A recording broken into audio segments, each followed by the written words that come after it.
The king of Persia, who had overthrown Babylon, decided to help them rebuild the temple back in Jerusalem. He even returned all of the gold and silver that the Babylonians had stolen from the temple.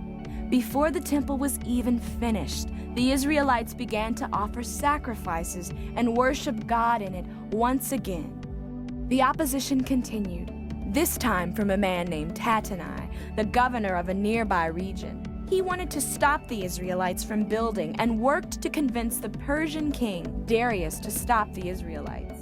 Not only did King Darius not stop the rebuilding project, he threatened Tattenai and anyone else who would try to stop the temple from being rebuilt, that he would kill them. So the work continued, and almost 70 years after it had been destroyed, the Israelites finished rebuilding the temple. God was once again worshipped in Jerusalem.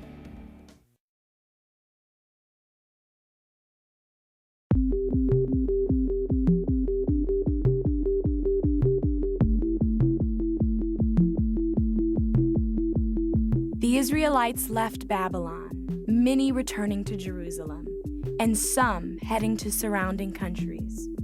An Israelite named Mordecai moved to a country called Susa with his adopted daughter Esther.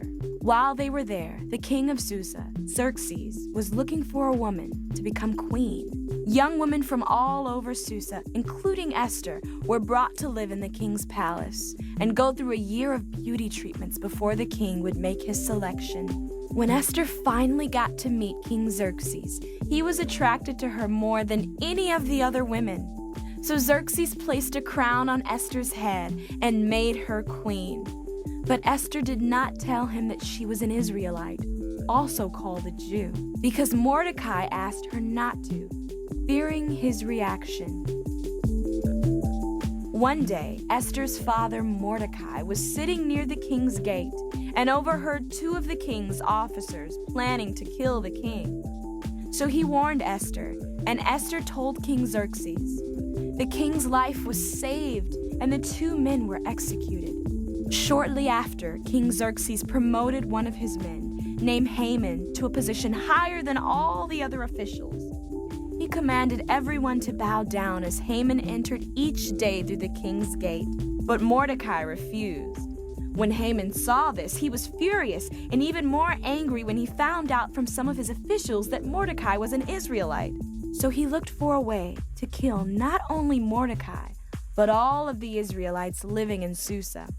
He convinced King Xerxes to declare a law stating that all Israelites living in the region would be killed on a specific day because they would not follow the king's laws. When Mordecai heard about the law, he tore his clothing and wept bitterly. He convinced Esther to go before the king, reveal that she was an Israelite, and ask the king to spare her people. There was one problem.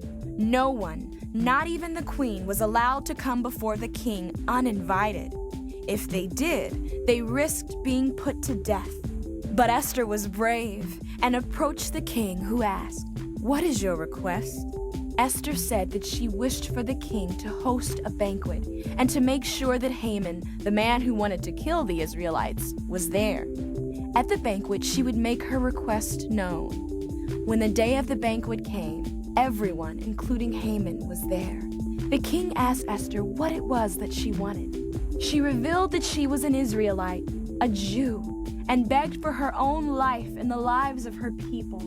The king was furious with Haman, who had convinced him to create the law and had him arrested and killed. Then King Xerxes not only removed the law to kill the Israelites, but gave all of them living in the region protection and rights. Because of Esther's bravery, the Israelites were spared and even honored.